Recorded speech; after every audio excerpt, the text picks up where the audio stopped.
voice. We got a right mind, so we aim our voice. Killed on set, cause it's all just cause and effect from this. Arts and culture are an economic driver for the city of Roanoke.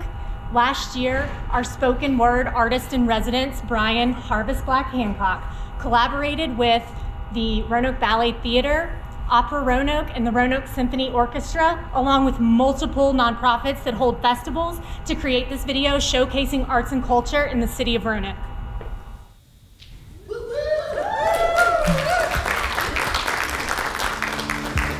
Good morning, Roanoke.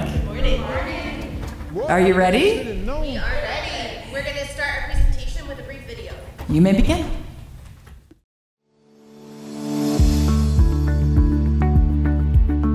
Roanoke is a city known for its beauty, resilience, and progress, but is also marked by the shadows of industrial decline and a legacy of racist systems and neglect.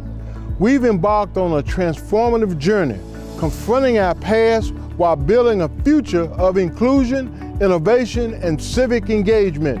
Many of the project outcomes we will present today are directly affecting quality of life for our residents in historically underserved neighborhoods in Roanoke. Now let's hear from a few of our newcomers. Welcome to Roanoke. My City Academy me ayudó cuando yo realmente no sabía cómo era el funcionamiento de las distintas áreas de la ciudad, y esto hizo que me sintiera parte de la ciudad y no un extranjero. Efectivamente, tomar el curso me ayudó para conocer diferentes lugares, por ejemplo, la estación de policía, estación de bomberos, y yo me siento ahora más cómoda teniendo esta información conmigo. I saw a city academy as a kind of developing a leadership, so which helped me a lot, and then I'm always into it. So I got a lot of helpful information. I got to know my government, I got to know what they do.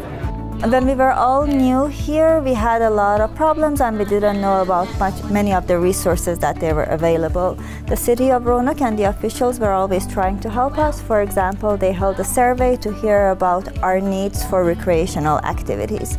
Such activities are really important because they help us give our information together with the city officials and make our city better for everyone.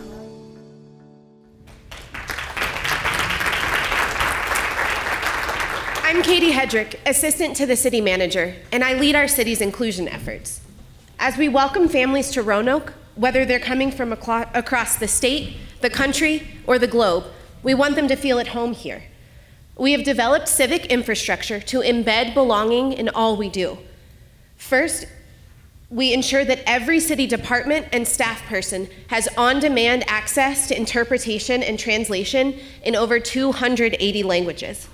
Our language access program launched in 2021, and monthly usage has increased from less than 100 requests to more than 700. Residents who previously encountered barriers to services and civic involvement now have full access. Secondly, we developed My City Academy, a program that helps our newcomers understand the structure of local government and the responsibilities of various departments. Participants meet city leadership and frontline staff to build trust and relationships. They apply to serve on council-appointed boards and commissions and attend a city council meeting. But this work cannot be done just by the local government. The city of Roanoke has many partners in the community that are pivotal to this effort. I'm Ahu Salem, Executive Director of Blue Ridge Literacy. Housed in Roanoke's main library building, we help new Americans reach their life goals through literacy skills. Through participation in the city's inclusion programs, our learners have registered to vote, gotten jobs, and benefited from city's assistance, services, and resources. Last year, BRL, along with 12 other groups, departments, and agencies, partnered with the city to achieve Virginia's first ever certified welcoming designation. The rigorous audit and application process showed the city's commitment to inclusion and highlighted the invaluable support and collaboration of our school systems, refugee resettlement agency, nonprofits, medical students, and more. Equity is a priority in Roanoke, not only for our newcomers, but for all. During the creation of the city's 2040 plan, Roanoke acknowledged that any conversation on equity must recognize past injustice and lingering policies with implicit bias. We recognize the ongoing effects of these kinds of overlooked policies include disparities in housing, education, and community health. I'm Trish White Boyd, Council Member and inaugural Chair of the Equity and Empowerment Advisory Board. The city is attentive to its residents' concerns and suggestions. We have gone beyond the 3 minutes at the mic paradigm. Residents can make a difference through serving on council-appointed boards, and in this case, on subcommittees that can influence recommendations even without official appointment. The first action by the board was to rename a prominent plaza after a Confederate general. Through this process, 2,000 residents responded to our call for engagement and provided feedback that led to the renaming of Robert E. Lee Plaza to Henrietta Lacks Plaza.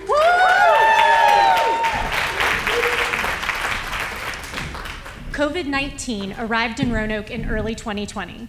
Not much later, record amounts of direct relief funding was announced across the nation, highlighting Roanoke's innovation and demonstrating a unique civic engagement opportunity. A 36-member panel was assembled, consisting of area nonprofits like the NAACP, Casa Latina, and the United Way, along with youth representatives and residents at large. This group met multiple times to make recommendations to City Council for ARPA investment. Roanoke is Star City Strong. Investments made across our community focused on building resilience and transformative change. Now let's hear from members of the panel and learn more about ARPA investments in Roanoke addressing housing, access to food, education, and improving community health outcomes.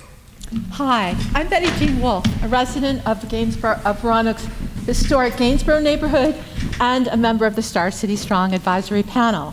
In 2021, Roanoke's home ownership rate was 51.9%, and our median household income was approximately $48,500. These statistics are the lowest of any locality in our metro area.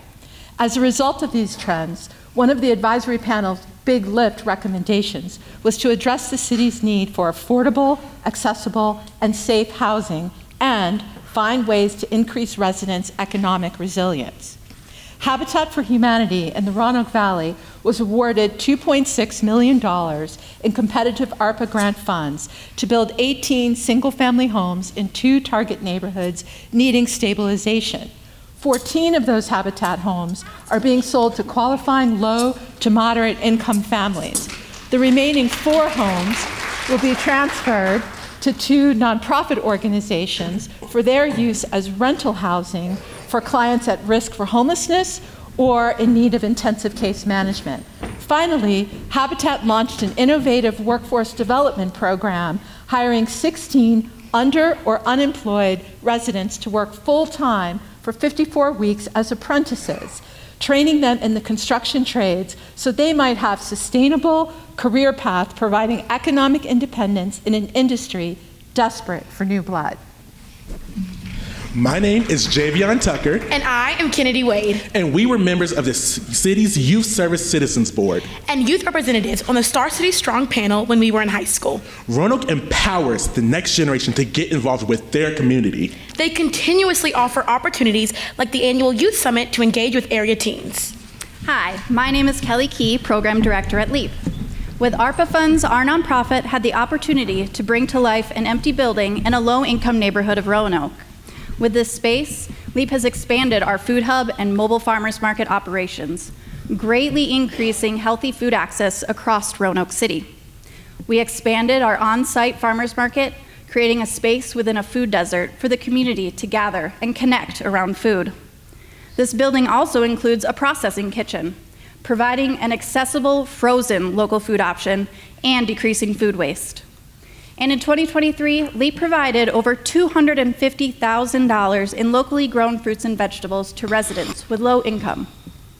These ARPA funds helped Roanoke's local food system become stronger, so that more local farmers are succeeding and more people in Roanoke are eating foods grown in their food shed.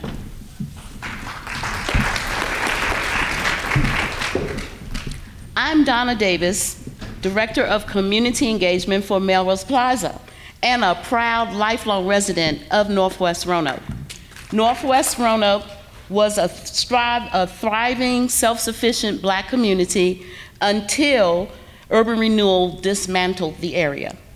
After 70 years of neglect, Melrose Plaza seeks to disrupt poverty in this area in a dramatic way through the creation of a transformational community hub. The hub will be home to community-focused entities, including a full-service grocery store, a community health partnership to provide health care, an adult high school to increase education attainment, and a banking center to provide financial empowerment. The Sankofa bird is an African tribal symbol that inspired our branding. It translates to, "It is not wrong to go back for that which you have forgotten." That is exactly what we're doing for this community. We are creating resources in an easily accessible venue. We are creating jobs for the community. We are celebrating the history and the culture of the area. And we are restoring greatness to the city of Roanoke.